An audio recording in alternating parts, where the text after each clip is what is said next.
sedang dalam kehidupan kita. Kita buka satu ayat Matius 6. Matius 6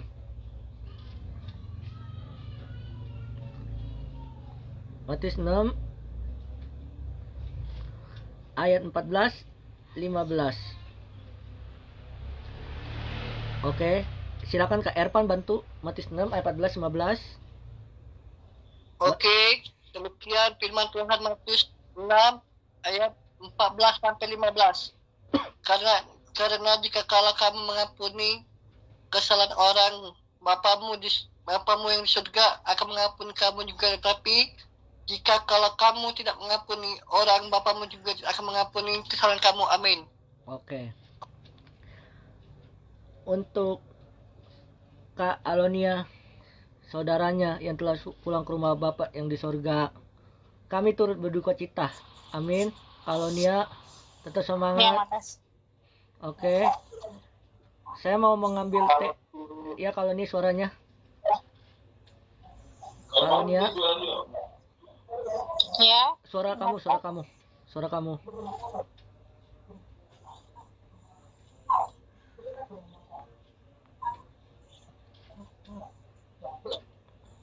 Ya, kenapa? Suaranya. Bisukan. Dah, oke. Oke. Pada malam ini saya mau ngambil tema pengampunan dalam kedukaan. Apa? Kedukaan dalam pengampunan. Loh, Bang, kok temanya sedikit agak membingungkan? Nah, kita belajar. Kenapa dalam kedukaan ada pengampunan? Aku mau tanya sama Erpan. Setiap manusia pasti ada bersalah, betul? Betul, Bang. Makanya kita harus adakan pengampunan. Apa manfaat pengampunan? Pengampunan secara detail kita belajar bahwa pengampunan itu adalah supaya kita terbebas. Amin. Terbebas apa? Orang yang kedukaan itu merasa tenang. Amin. Nah, kenapa tema pengampunan dalam kedukaan?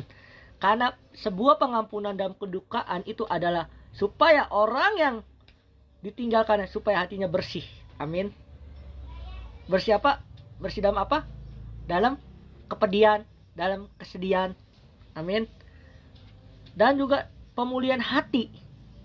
Kenapa pemulihan hati?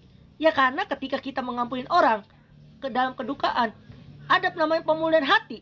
Hati kita dibersihkan. Amin. Tetapi kenapa kita tidak bisa melupakan orang yang berduka atau orang yang telah sudah pulang ke rumah Bapak? Kenapa? Karena tidak ada namanya menyerahkan dirinya, hidupnya kepada Tuhan. Amin. Atau kedukaan dalam pengampunan. Nah, kita belajar malam ini. Kenapa ada kedukaan dan pengampunan? Karena dari pengampunan kita tahu bahwa setelah kita ditinggalkan oleh orang yang kita cintai, pasti kan setiap orang tua pasti ada kesalahan. Saudara, teman, pasti ada kan? Makanya kalau kita belajar mengampuni dalam kedukaan, hati kita dipulihkan. Dan yang jadi sedih, jadi sukacita. Kenapa? Karena orang yang sudah pulang ke rumah Bapak yang di sorga pasti akan memiliki tempat yang Tuhan sediakan. Amin. Tetapi kenapa yang ditinggalkannya kenapa? Tinggal nunggu kapan waktunya Tuhan. Amin. Kita tidak tahu kapan kita pulang. Tetapi malam ini kita belajar bahwa pengampunan dalam kedukaan itu penting. Kenapa? Supaya hati kita dibersihkan, disucikan. Amin. Kesedihan menjadi sukacita. Kesedihan menjadi damai sejahtera. Amin. Nah, dalam kehidupan kita sehari-hari, apakah itu penting bisa bicara pengampunan dalam kedukaan? Jawabannya sangat penting. Kenapa? Karena ketika kita di dalam hidup kita sudah mengampuni dalam kedukaan, ada hati yang kita yang bersih atau nama pemulihan hati. Amin. Hati kita udah dipulihkan. Amin. Nah, kenapa kita sering sakit hati yang ditinggalkannya? Kenapa? Karena belum ada pengampunan. Amin. Dan juga teman-teman, setiap manusia pasti ada salah. Makanya dalam sebuah rumah duka pasti ada pengampunan. Atau dibilang menceritakan kebaikan dan kesalahan orang lain. Betul nggak? Nah, Bang, kenapa temanya kedukaan dan pengampunan? Karena setiap manusia yang diciptakan Tuhan tidak ada yang sempurna. Pasti ada namanya kesalahan. Makanya kan ada yang gini ya, dalam kedukaan pasti ada yang bicara gini, saya berterima kasih yang udah hadir, saya minta maaf kalau ada yang salah dari pihak keluarga. Betul kan? Itu supaya yang ditinggalkannya tenang. Amin. Kematian pasti ada, kedukaan pasti ada, tapi pengampunan dalam kedukaan itu sangat penting. Amin. Tapi kalau orang belum bisa mengampuni dalam kedukaan, mohon maaf, hatinya merasa beban, susah ditinggalkan. Amin. Terus yang sudah pulang, ya dia mah udah tanah kembali tanah. Amin. Rohnya tenang bersama dengan Tuhan. Tinggal kita apa? Kepahitan. Amin. Terus kepahitan akhirnya sakit. Setelah sakit jadinya ya begitulah. Aku nggak mau kompromi. Jadi pada intinya kedukaan dalam pengampunan itu sangat penting. Amin. Kenapa? Supaya hati kita dipulihkan. Amin. Nah, bagaimana caranya kita ada pengampunan dalam kedukaan? Nah, cara pertama kita harus pelajari adalah kita mengampuni orang bukan karena melupakannya atau menyetujui kesalahannya. Kita pengampunan itu bukan karena apa tadi? Melupakan kesalahannya. Amin. Tetapi karena orang itu yang sudah pulang ke rumah Bapa biar tenang. Amin. Kalau kita belum mengampuni dalam kedukaan, orang itu belum tentu. Amin. Jasadnya masih ada tapi rohnya nggak tahu kemana. Amin. Makanya kita harus malam ini belajar. Pengampunan itu sangat penting, teman-teman. Kalau kita tidak mengampuni, nah, malam ini kita diajarkan dalam ibadah kedukaan bahwa pengampunan bukan berarti membenarkan atau menyakitkanmu, tetapi kita harus menyerahkan penghakiman kita kepada Tuhan, bukan menyimpan dalam hati. Ingat, penghakiman datangnya dari Tuhan. Kalau kita masih menyimpan hati yang dendam, iri, benci, sakit hati, kita yang rugi. Amin.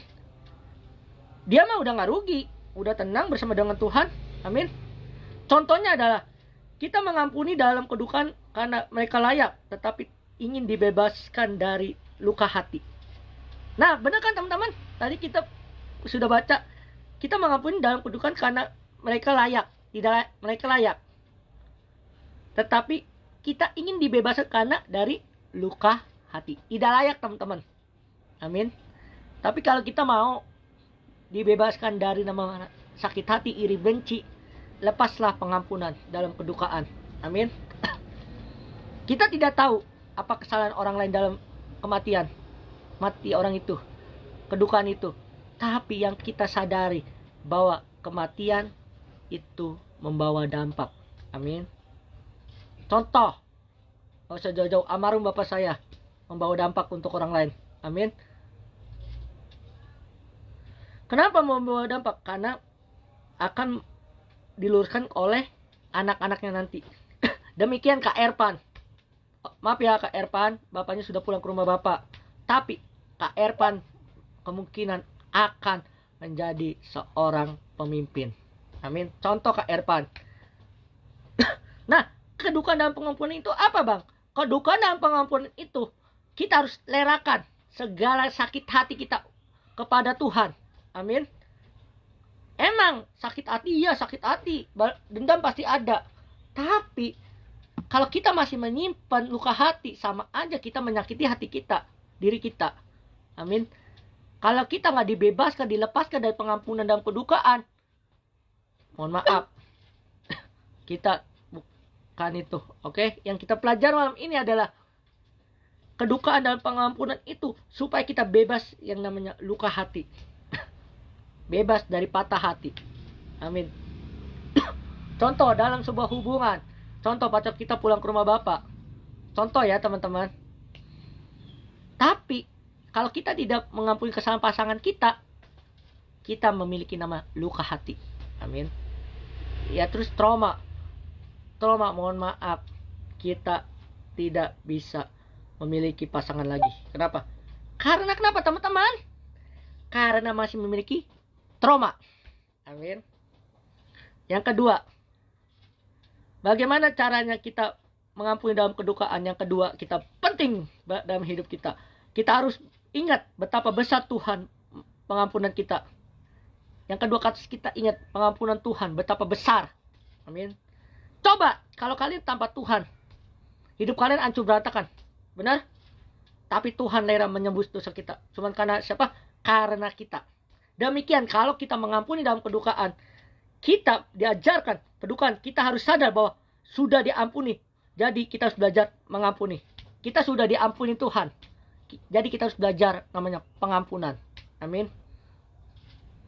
Nah, apa manfaat dalam kedukaan pengampunan?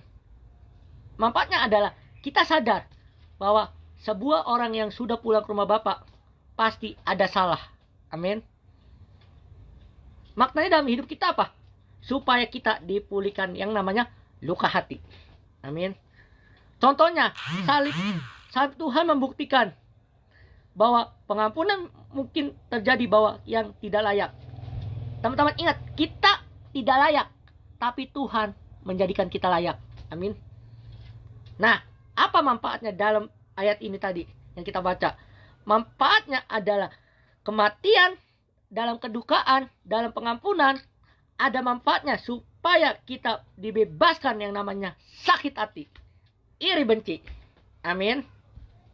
Itu yang kedua. Yang ketiga, kita harus percaya luka hati kita kepada Tuhan. Kita harus percaya teman-teman. Luka hati kita serahkan kepada Tuhan. Amin. Malam ini kita belajar teman-teman dalam ibadah kedukaan bahwa kedukaan bukan kehilangan atau pengkhianatan. Kita bisa disembuhkan karena kasih karunia Tuhan, karena pengampunan melepaskan dari keadilan di tangannya. Amin. Ingat teman-teman, kita dilepaskan dari pengampunan karena apa?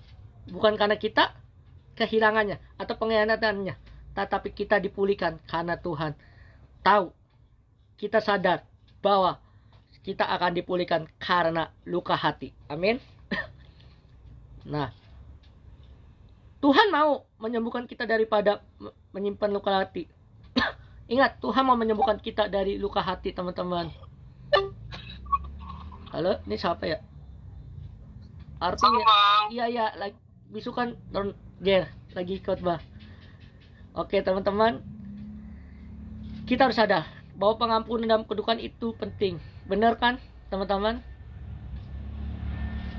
Kalau kita mau merasa dibebaskan dari kedukaan dan pengampunan, ingat satu kata teman-teman, luka hati harus dilepaskan dengan pengampunan. Kesedihan harus dilepaskan. Amin. Yang berduka, ingat teman-teman, boleh berduka, tetapi ingat, perjalanan hidup kalian masih panjang. Amin. Apa dampaknya dampak pengampunan dalam kedukaan? Yang pertama, doa ibadahnya terhalang. Kalau kita belum bisa mengampuni, percuma kita doa beribadah, pasti akan terhalang. Tetapi kalau ada doa pujian penyembahan dalam pengampunan dan kedukaan, doa kita dijawab Tuhan. Amin. Yang kedua, saya percepat teman-teman, hati kita dipulihkan dan dilepaskan dari kepahitan. Kalau kita ada pengampunan dan pemulihan hati kita dilepaskan dan di kepahitan. Amin. Yang ketiga, yang penting yang kita belajar adalah kita menerima pengampunan dari Tuhan. Nah teman-teman, mau nggak diampuni oleh Tuhan? Amin. Kita harus ada pemulihan, melepas pengampunan kepada orang yang berduka. Amin.